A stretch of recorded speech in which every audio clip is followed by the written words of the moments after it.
Seorang bocah berusia 13 tahun diketahui bernama Edo tenggelam di aliran drainase jalan radial depan Kompleks Ilir Barat Permai, Kelurahan 26 Ilir Palembang pada Kamis 11 November 2021. Warga Jalan Cempaka Dalam, Gang Putra Agung, RT 12 Kelurahan 26 Ilir, Kecamatan Bukit Kecil Palembang ini ditemukan beberapa jam kemudian dalam kondisi meninggal dunia.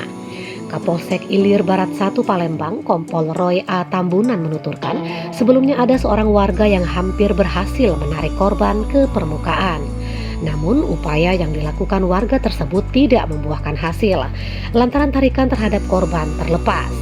Roy menambahkan, setelah dilakukan pencarian selama hampir 2 jam, bocah malang tersebut ditemukan di dasar drainase dalam keadaan tersangkut pada besi pembatas.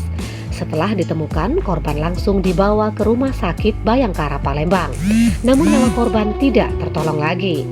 Atas kejadian itu, pihak keluarga korban menolak adanya proses otopsi maupun pemeriksaan luar terhadap korban.